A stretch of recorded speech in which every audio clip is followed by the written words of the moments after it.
Yo, what's up YouTube? Ayan, magandang gabi po sa inyo dyan at magandang umaga, tanghali at gabi kung saan man kayong sulok ng mundo. Ayun, mga OFW natin sa ibang bansa, sana po ay nasa mabuting kalagayan po kayo. Ayun, ang video na to hati natin kay Balita Hub TV. Courtesy po tayo sa audio ng video na to ay kaya Jake Magnus TV. Ayun, shoutout po sa lahat dyan. Yung mga bagong subscriber natin na maraming salamat sa ating pagsuporta sa ating channel. Thank you very much. Yun, special mention, special shoutout po tayo kay Richard all the way from Davao. Ayun, aka alias Boy B. At kung kayo pala yung bago sa ating channel, iniimbitahan ko po kayong subscribe ang ating channel, paki-like, comment at click na rin sa ating notification bell para ma-update kayo sa ating mga latest na ina-upload. Ayun, alright. Yan, showbase na naman tayo, showbase update tayo. Tara, wala na po patubig-tubig pa, silipin na natin to, baka masilip pa to ng iba. Ayun. Ay.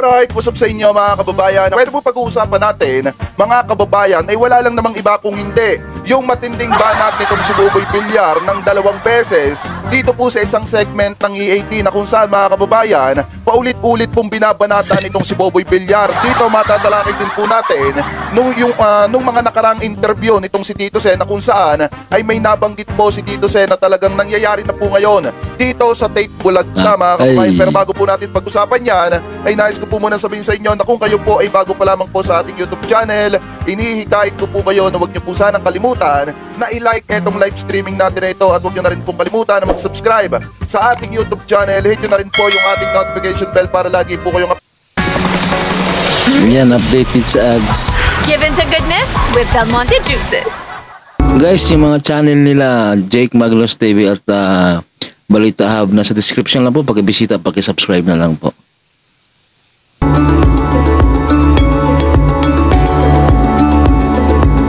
Sorry, ads. Updated sa tuwing mag-upload po tayo or magla-live tayo ng mga ganitong klase ng issue. At gusto ko din nga po pala kayong batiin ng isang magandang umaga, tanghali, hapon, gabi sa sulok ng mundo kayo naroroon, mapa sa Pilipinas man po kayo or ibang bansa. Sana po ay nasa mabuti po kayong kalagayan at gabayan po kayo ng ating Panginoon. Mabuhay po kayong lahat.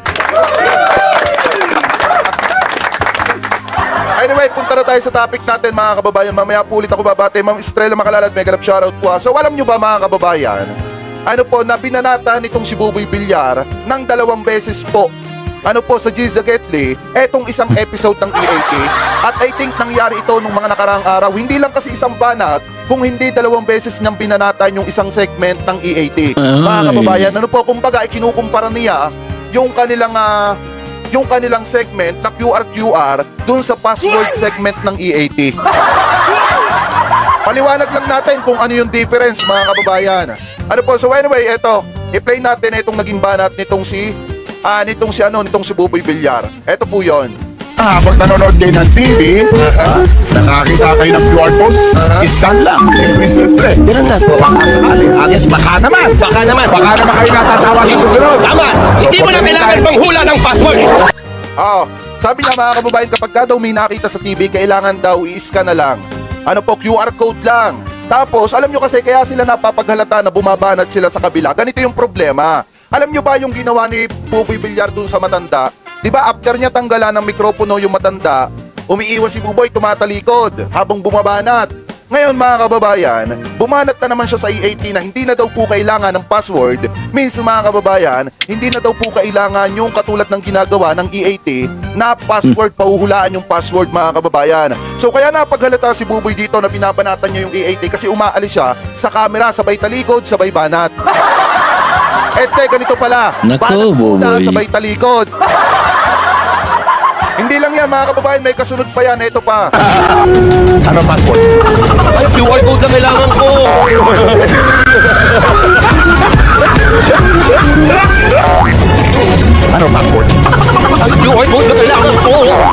Tinanong pa ni Yorme, ano daw password? Ang sagot, QR code daw yung kailangan Umanat niya. ka ha? Naku. Alam nyo, ito yung hindi ko maintindihan sa kanila. Kung tutusin mga kababayan yung issue ni Buboy Villar napakalamig na. Ano po kung tutusin, for good na si Buboy Villar kasi hindi na sila nababanatan ng publiko. Kaso nga lang dahil sa ginagawa Ito na ng naman. pagbanat sa Tito Vic and Joey, sa pagbanat ng EAT mga kababayan, talagang nababatikos na naman sila ng maraming tao ngayon. Yan. Kasi sino pa naman yung sabihin nila na ang kailangan daw po mga kababayan, ano po na ang kailangan daw po QR code na lang, hindi na password. Sabay talikod. Alam niyo sa totoo lang ganito lang naman po yan Ipaliwanag natin kung ano yung pinagkaiba ng QR doon sa kanilang kasi medyo hindi ko gusto yung mga nagiging banat nila sa Tito Vic and Joey sa EAT mga kababayan. Lalo na at tayo nakasuporta tayo sa pinapanood natin na noon time show. Ano po ang pinagkaiba kasi ng QR nila doon po sa password mga kababayan ng Tito Vic and Joey. Unang-una yung kanila quick response, quick reward. Kapag ka nanalo ka, hindi naman quick dumadating doon sa nanalo. Unlike dito sa password mga kababayan, ng EAT na automatic pag nanalo ka bukas, Gcash mamaya, agad. makukuha mo na yung panalo mo. Tama ba ako, Gcash, di ba? Sa AAT. Palawan Express. Sa totoo lang mga kababayan, alam nyo lagi nilang ipinagmamalaki. Oo sige, let's say pinagmamalaki nila yung QR nila. Ang tanong, yung nakasulat ba dun sa QR nila ay nagagampanan nila ng mas maayos? Kasi yung sinasabi nilang quick response, quick reward, ang tanong kapag ba may nanalo dun sa kanilang QR natatanggap ba nila yon agad-agaran? Syempre hindi, kung hindi nga nagreklamo yung isang babae, hindi pa nila ipapadala yung panalo. Naku. May nangyari palang ganyan. Sa totoo lang mga kababayan ganito lang naman yan Sa totoo lamang po, kung tutusin napakalamig na ni Buboy ngayon. Dapat hindi na sila nakikisali doon sa nangyayaring Correct. trademark ng tape at saka ng Tito Vic and Joey kasi ibang usapin po yun Kung mismo nga itanong natin sa Tito Vic and Joey kung may galit sila doon sa mga host ng tape Bulaga, ang isasagot lang sa inyo wala. Ang sasabihin lang nila nagtatrabaho lang yung mga Kaso nga lang ang problema kaya nagkakaroon ng banata. Yan, banatan ng ads. Burgers, we cook the patties. Sorry, Balita Hub. Keeping it thick and juicy. Sa pagitan ng mga tagahanga ng EAT at sa pagitan ng mga tagahanga naman nitong tape Bulagta ay dahil na rin po mga kababayan sa nangyayaring pagbanat ng mga host po nila. Uulitin ko lamang po mga kababayan hindi pa ganun kagaling itong si Buboy Villar kung tutuusin. Yes. Kahit kalaban nila ang Tito Vic and Joey, mga kababayan, kahit kalaban po nila ang Tito Vic and Joey, dapat nandudun pa rin po yung respeto dahil yung kalaban Yes, nila correct. ay icon na po yun, hindi lang basta host.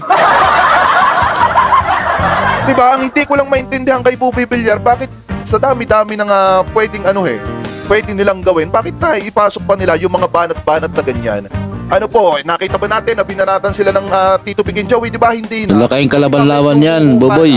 At lumalamig na yung tensyon sa pagitan ng Tape Incorporated at saka po nitong Tito Vic and Joey, nitong TVJ. Ngayon, mga kababayan, ang ginagawa naman itong mga host ng kabila, pinapainit po nila masyado. Kumbaga, ginagatungan na naman nila para magsiklap na naman yung damdamin ng publiko.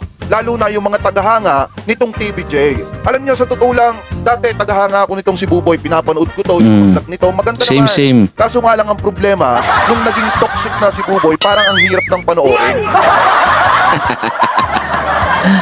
kasi alam niyo yung pakiramdam mga kababayan, na toxic na nga yung ginagawa niya sa Itbulaga, tapos makikita mo yung mga vlog niya, hindi ka na rin kasi maniniwala pakiramdam mo, scripted na rin yung ginagawa. Tsaka unang-una, si Buboy Villar hindi po marunong magpakumbabayan. Bakit? Kung mismong sinabi na nga ni Nanay Christopher May na grabing tratuhin, di umano. Nagrabing umano dun sa magulang, mga kababayan. What if pa kaya dun sa matanda? Altay. Hanggang ngayon, hindi pa humihingi ng public apology dun sa ginawa po niya sa matanda. So, paano po natin panonoorin yung mga ganyang klase ng influencer at ganyang klase ng tao? Hindi sa sinisiraan natin si Buboy hindi ko lang gusto yung mga nagiging banat niya, lalo na yung binabanatan nila is icon. Hindi lang basta icon, kung hindi, mas malaki ang tanda sa kanila. Dapat marunong silang rumispeto sa matatanda. Aba naman. Di po ba? So kayo mga kababayan, ano po masasabi ninyo dito sa mga naging pagbanat nitong si Boboy Villar? Mga kababayan, dito po sa EAT, dito sa isang segment ng EAT. Kasi kung titingnan naman po talaga natin, kung meron man dapat banatan dito, yun yung QR nila kasi nagpapapanalo sila, hindi nila agad na ibibigay. Kung hindi pa magre-reklamo at magtatanong yung babae, hindi niya makukuha yung prize. Nako.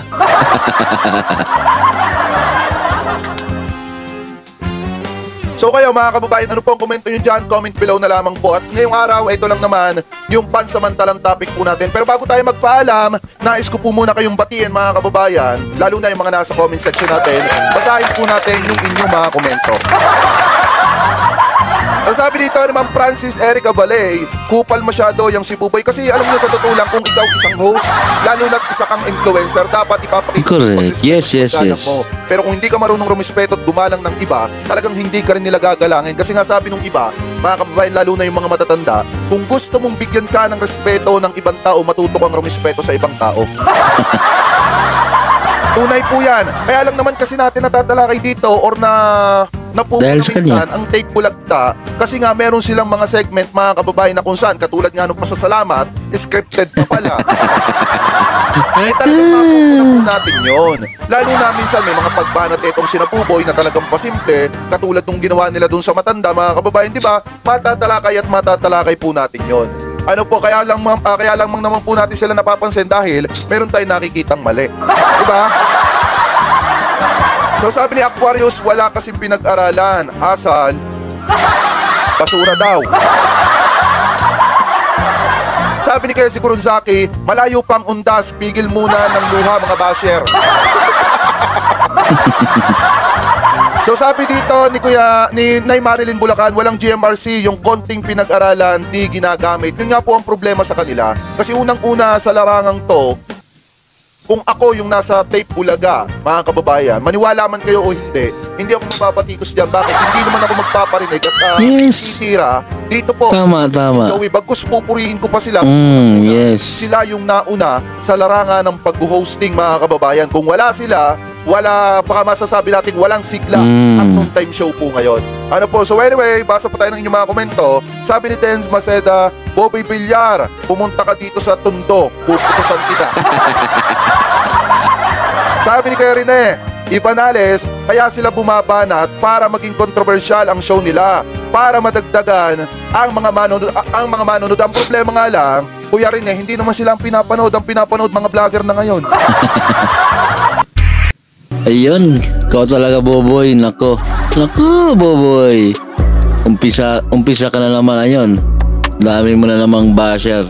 Imbis na lumamig na yung mga issue mo. Ay, ito na naman, panibago. Ay, Diyos mio, Marimar. Ayun, at kung kayo pala bago sa ating channel, inimbitahan ko po kayong subscribe sa ating channel, paki-like, comment at pahit na rin sa ating notification bell para ma-update kayo sa ating mga bagong ina-upload. Guys, hanggang dito na lang po ang ating reaction video. Ayan, maraming salamat po sa ating mga bagong subscriber, bagong pasok sa ating channel. Maraming thank you sa inyo dyan. Yan. Ingat po kayo, God bless. Hanggang dito na lang po. Babush.